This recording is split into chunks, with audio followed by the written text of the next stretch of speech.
guys, I am here with Ross today and we're going to talk to you about knife geometry. Hey guys, I don't exactly have my intro to the Behind the Edge podcast video done. I do intend to hire a voice actor sounding like Arnold Schwarzenegger to tell you that you are listening to the Behind the Edge podcast, a knife-based podcast for survivalists and knife nerds alike. So bear with me until I get that done and just imagine it. Maybe add a little bit of a in there. Check out the description box below to see how you can support the channel. I'll get you right back to the content. Thanks. So I'm here, Ross Gammons of Dry Creek Forge. Ross, thank you for being on the show today. So this is the Behind the Edge podcast. This is episode number 1. This is going to be special, however, because this will probably be the only time where this podcast will be done in person, because Ross lives pretty local to me. It's pretty cool. All of the other videos will be by Zoom or something like that. But Ross, we are in your shop, and it's nice. Yeah, well, I worked pretty hard to get it pretty moody in here for you guys. So see the lighting in the back there? Yeah, the lighting's very high contrast. Yeah. So we met at a preppers convention a long time ago. Yeah, in Louisville. In Louisville. You were still selling the Kukris. kukris and stuff under Exodus Knife and Tool, and that was Revelation Blades, actually. Yeah. Revelation Blades. Yeah. That was weird. That was a short time. Yeah, they were. We actually, when the first time that we met, we were actually talking about some of his prototypes that he had that were getting worked on by this. What was the company that was making those, or the Ex-Gurkha Kukri House. Yeah, and the prototypes that he had for his specific models he was going to have developed were really, really rough, and we started discussing, edge geometry and how bad it was on those and how bad the fit and finish was, and that kind of led us down the whole path of, joining or combining our minds and everything and trying to get into business together. But that was our love of knives, was basically where we came together, and we really had a lot of issues with how poorly those were made, and we talked about how bad they cut and stuff, and we over time picked them apart a lot, and that's where we came together. As far as like the industry goes, there's a lot of people that aren't paying attention to edge geometry and all the facets of that. Well, the thing is, we're both into knives. We were both going out camping and doing stuff. And if you don't know a lot about knives, you can have two knives that are paper slicing sharp that will take hairs off your arm. But you get in the woods, you start doing feather sticks or chopping or skinning, right? Mm-hmm. And one equal sharpness can perform like trash, and the other can slice right through. And a lot of this comes down to edge geometry. It's something that new knife enthusiasts oftentimes don't fully understand yet, but it's also something that a lot of the long-time people in this industry still don't get. Yeah, also too, another thing people don't consider when you're talking about knives is different edge geometries work better for different tasks as well. So you're not going to want a really thin edge on a chopper, that's why axes are made the way that they are. They have a really obtuse, usually convex grinds or something like that, and that really helps with your edge stability and the toughness. And then when you have a skinning knife, you don't want those same characteristics in the skinning knife as well. That makes a terrible skinner. You want something that's very thin, that'll slice right through that meat. And they all have their place. Right. They don't have the place in the same knife. Like one knife can be a jack of all trades and not good at all those things. But really, whenever you're getting hardcore into custom knives or even really high-end knives, they have to be purpose-built. So, absolutely. Well, and the purpose, when you're looking at the purpose of this knife, I would say that we both like ESEE. But a company as large as ESEE making knives for the purpose that they make them for and using the steel that they use, 1095, they can't go so thin because you mentioned thickness for strength. And as a large production company, I personally believe that SE has fantastic quality control and consistency, especially for the numbers that they're putting out. But if we wanted to go thinner with that edge, you'd have to go with a custom maker who can pay more attention to each individual knife, and sometimes that's the benefit of going with a custom maker. You also bring up the question of the steels as well, because if you have a certain type of steel, we'll just use Essie for example. They use 1095 mainly. They do use some other stainlesses and stuff, but 1095 it works better in the survival knife scenario as in a thicker edge, because although it does have pretty decent edge retention for carbon, it doesn't have a lot of the toughness, so you need to thicken the edge up a little bit. So I think they do an excellent job of finding a balance between that. Like, I don't think they have ridiculously thick edges on any of their knives. But if you have, for instance, like a Magnica, like the new and the hottest thing everybody wants, or 4V or M4, you can run those really thin and they're still pretty tough. But even though they are very tough, I still wouldn't want to run a big chopper in that with a really thin edge a lot. You could get away with it. I mean, the guys in the competition choppers use those 4V and stuff like that, but they're not building those knives for longevity. Right. They can handle having a chip or two. They're trying to run them as thin as possible to be able to do that.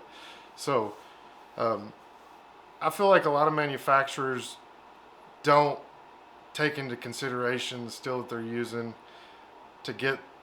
I mean, a lot of them will run them a certain thickness and that's it on everything, because they're afraid of the customers and quality concerns and returns and things like that. And they want to leave a little more meat behind the edge, like Jacob said, to kind of, be their insurance policy, I guess you could say. And there are other ways to combat that. I think that SC has a little bit thinner edge than certain other U.S. manufacturers who use 1095. Part of that might be from their specific heat treat, which is differentially hardened.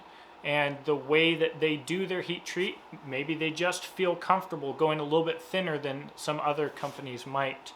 But I've got a new analogy that I thought of today, Ross, and feel free to tell the world if it's retarded. But I thought today in how to explain why a very thick edge can make cutting into something more difficult. I thought of it like a boat. So a boat in the water, you want your boat to float, so you want it to be wide. Okay, so imagine it like a knife edge. It's nice and wide, it's going to float. What's going to happen if you make that boat really, really thin? It's going to sink straight down. So as your knife is cutting into a substance, be it potatoes, meat, wood, the wider it is, the more friction it's creating. But the difference is we want that knife to slice through. We don't want it to float. The further you widen that bevel, the more friction you're creating, and that is exponential. So you can almost think of it, this knife could be paper sharp. You could have a 90-degree edge that would cut you deep right away, but the further it cuts in, exponentially more it's fighting against, more friction there is, and the harder it is to slice down, to the point where, let's say it is 90 degrees, instead of slicing something, once it's gone down a certain amount, it's just going to smash it, right? Yeah. So for someone who's never thought about edge geometry, and we're talking, a lot of what we're talking about is behind the edge thickness. This is the Behind the Edge podcast. Behind the edge thickness, right? If you think of this boat analogy and how the wider boat displaces exponentially more water so it can float, it might help you understand a balance in edge thickness and how it's going to slice down into things. Yeah, when you think about like those rowing teams, for instance, they have a much narrower, longer boat. So they're offsetting their, the width of the boat with the length. They're making it way longer, but they're thinner. And they cut through the water way faster with less resistance because they're more thin. Right. And the bigger boats, you could get the same kind of cutting penetration, but you have to have a bigger motor. You have to have a more speed going into that to get that same amount of, or same equal power or equal force going through there. So the thinner the blade is, the less resistance you're going to have, and the thicker it is, the more material you're going to displace. So just think about like an axe. When you're chopping with an axe, straight down into a piece of wood, and that piece of wood comes off, it could fly across the room. Just think about taking limbs, for instance, and chopping limbs up with a hatchet.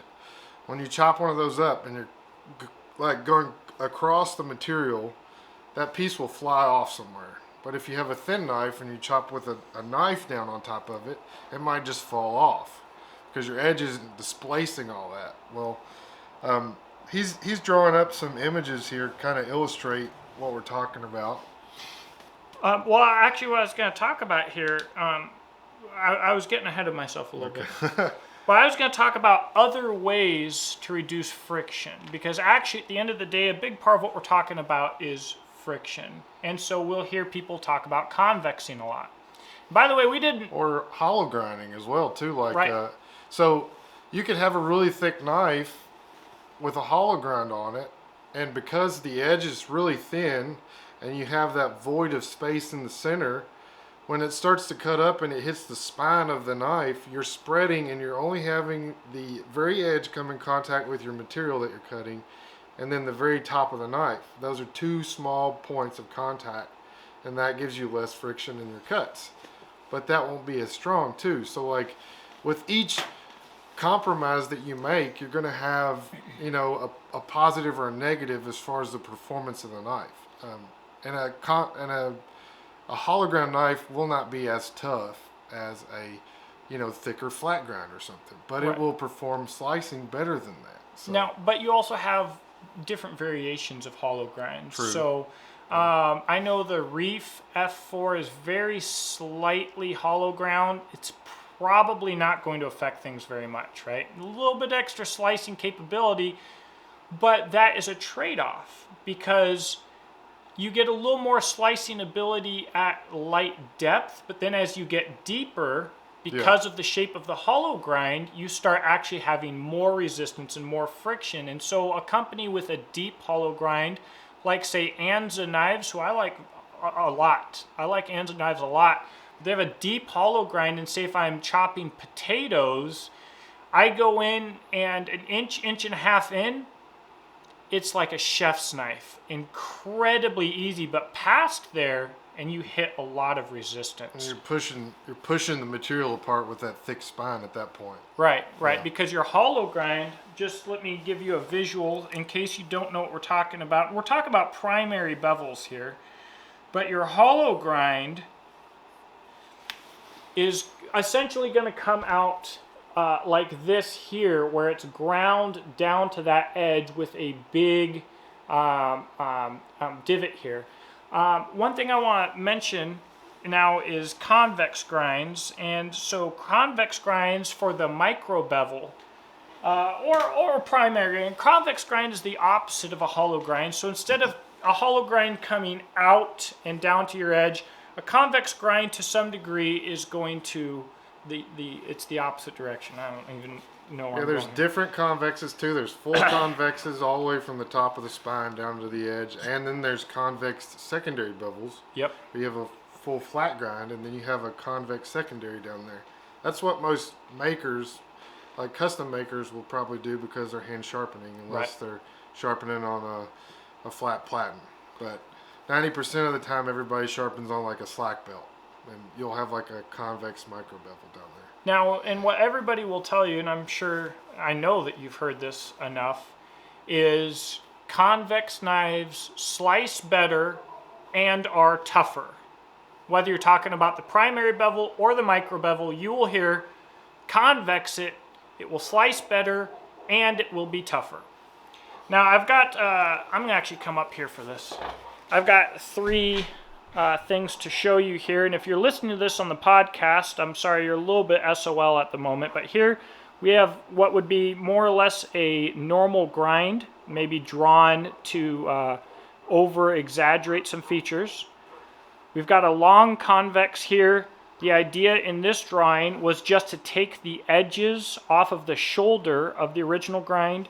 And then we've got a very shallow, blunt convex grind here at the end. And so a convex grind, I often hear referred to as a way to improve the cutting performance of your existing knife that has a flat ground micro bevel. And they will say, your knife will cut better and be tougher if you convex your micro bevel. The problem with this is you can certainly reduce friction by convexing your micro bevel and getting rid of those shoulders. It'll slide through your material more easily. I think it would be hard to quantify how removing that material actually made it tougher. However, you can also ruin your edge convexing. A convex can be all kinds of different shapes. So if you convex too obtusely, you can have a knife that gets really sharp but does not stay very sharp very long, does not slice very well, and is very, very tough. Or you can over-convex, over-thin your edge, and make a knife that, once again, slices very, very well, but it's certainly not tougher. You cannot say that a convex edge is tougher outright than one with a flat micro bevel, because what kind of convex are we talking about? An edge that is too thin for the task at hand is too thin for the task at hand, quite simply. And an edge that's too thick for the task at hand is too thick. So what would you say about the convexing? I don't know if you hear about this as much as I do. I hear the convexing thing all the time, and again, there's nuggets of truth here. A lot of times, convexing your factory knife will make it slice better. But this, I just believe that it's misleading to plainly say that a convex edge, or if you convex your edge, it will both be tougher and slice better, period. I think that is just it's an overhyped statement. I think that there's no end all. Everything's better to do it this way in any kind of knife. I feel like if you slice with a convex, and you have a really, really thin convex, it will perform good just because you have like he was saying, the transition there is not as obtuse. You have a smooth, and then after you do your initial cut, the way the convex is made, you're pushing the material away from the knife right after the cut is made. Mm-hmm. And that may be where you're getting less drag and you're improving your cutting ability. But like he said, if you take it too thin, obviously, your primary bevel's coming down like this on a flat grind.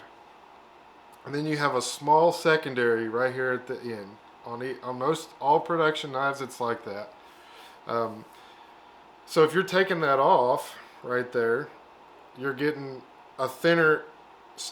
less stability behind the edge there. So these points here that are actually, it's more meat. There's some types of steel you can run that thinner, but with like say 1095 or something like that. You need, on some of those steels, you need that extra meat behind the edge to keep it from bending or rolling or chipping.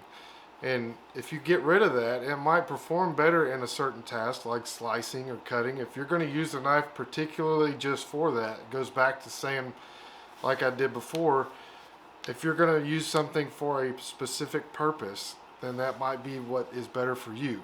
If you're going to use it in the kitchen all the time, the really thin convex might be good.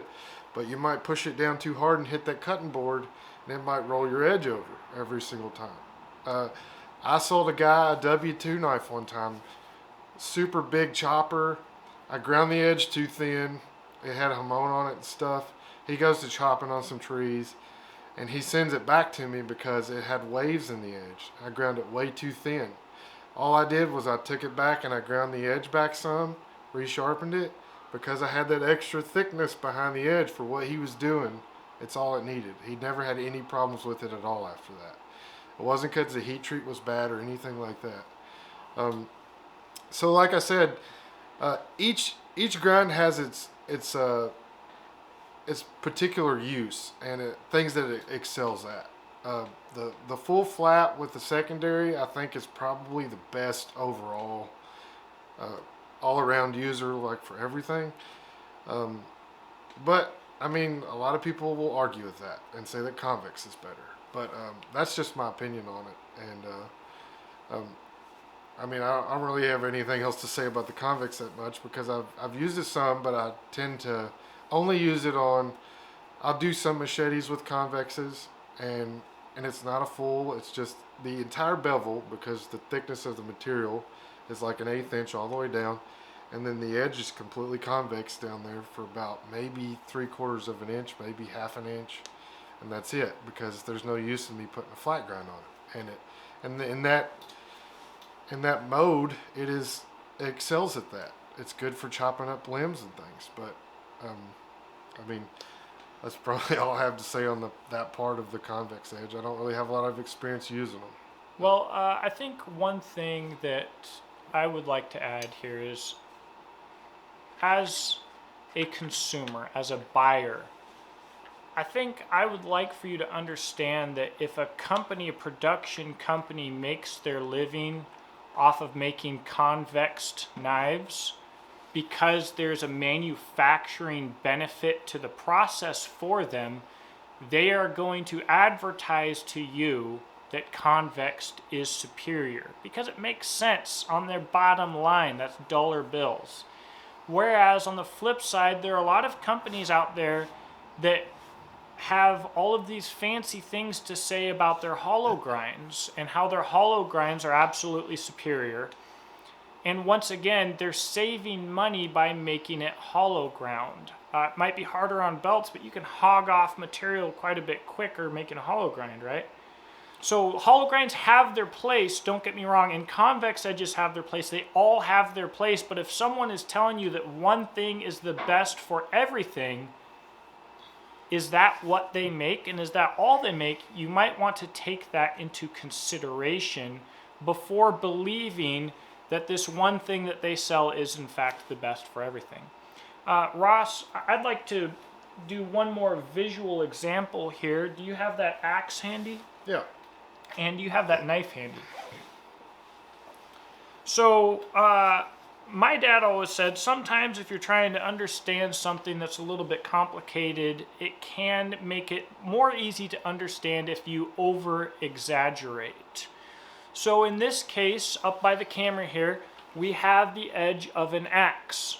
And this edge on this axe, I have no doubt, maybe Ross will correct me, I would say probably works fantastic for what this axe is meant to do.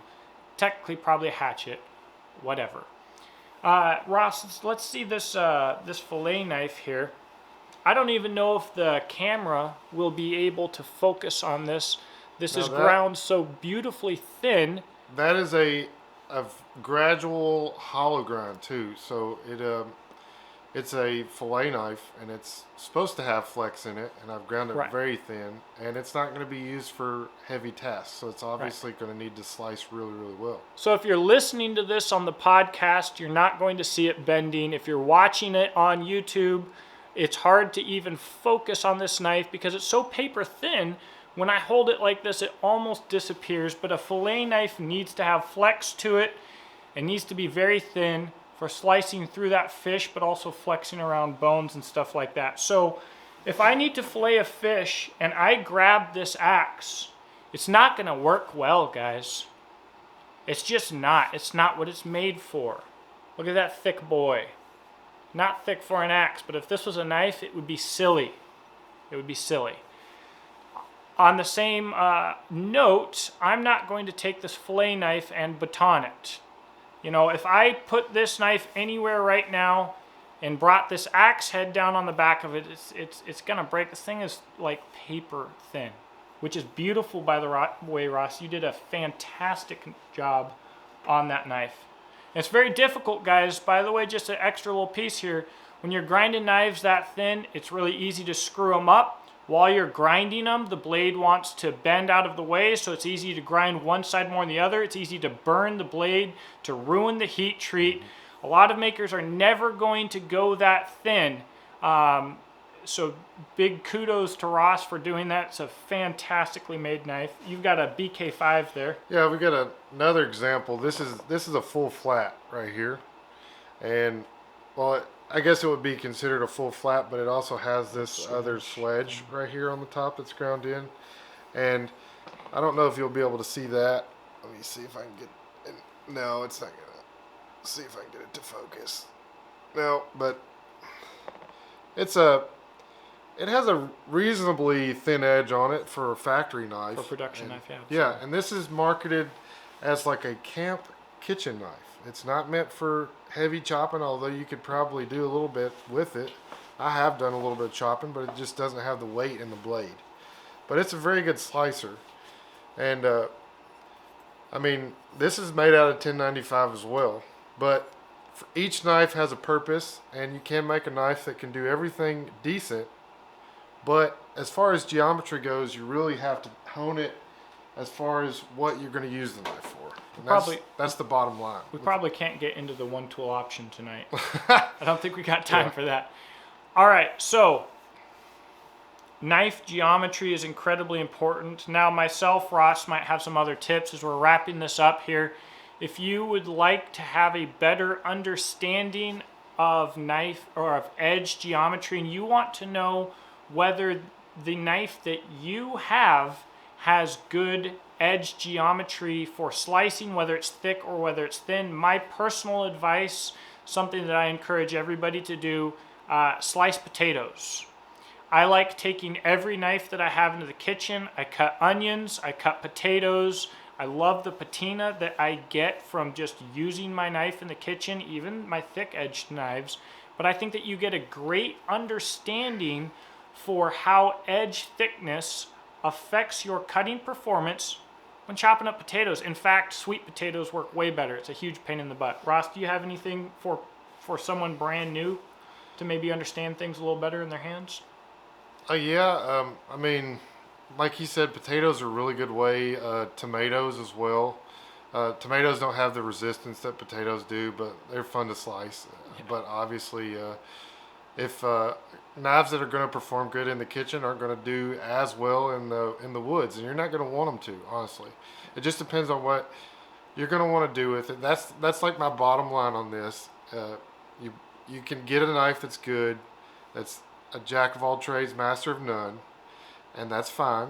But if you want it to excel in anything, you really need it tailored for that specific task, and that's a lot of what custom makers do. So if you want a knife to be really good, you can tailor it to whatever you want.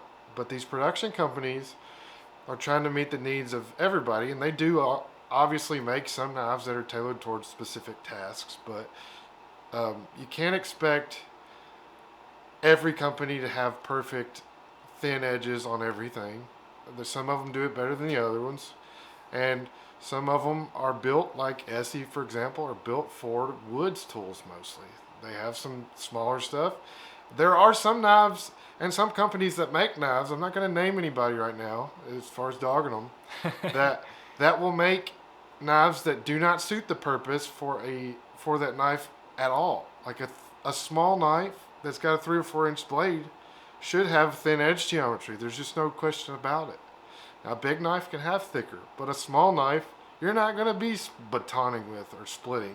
Most everything you're going to do is slice or open a box with it. I mean, or even feather sticking. Mm-hmm. It should be thin. So there's no excuses for some of these companies out there making crappy knives that are small.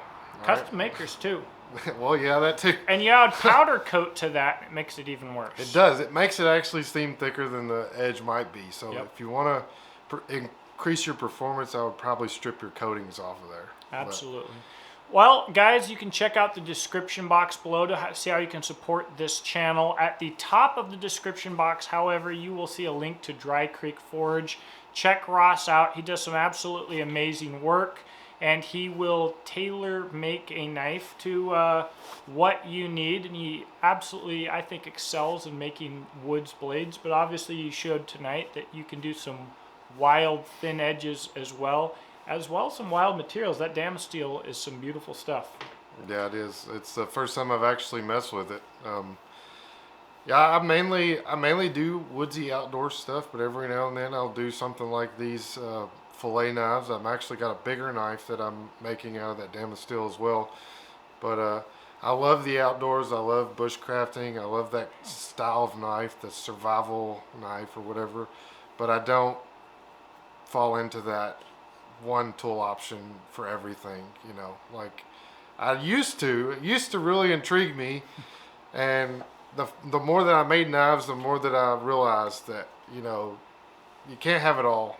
You can have a little bit of everything, just not not all of it. Right. But Right. I think I was there in the one tool option phase.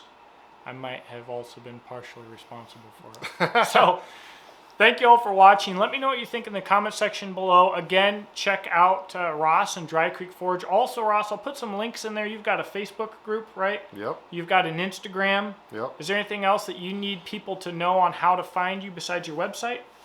No. Facebook. Dry Creek Forge Woodsman is the group, and every week I have a raffle for usually a one-off custom of some kind. So if you guys want to come in there and get into that, that'd be awesome. And I do small batches of stuff. I'm not obviously a production guy. I don't do a lot of the same thing. It kind of drives me nuts. But I appreciate you guys coming and check me out, and it'd be awesome. Thanks, Jacob, for having me on here. This was pretty cool to be on the first edition of his podcast, and Absolutely. I'll see you guys on Facebook. All right. Thank you. Talk to you in the comments.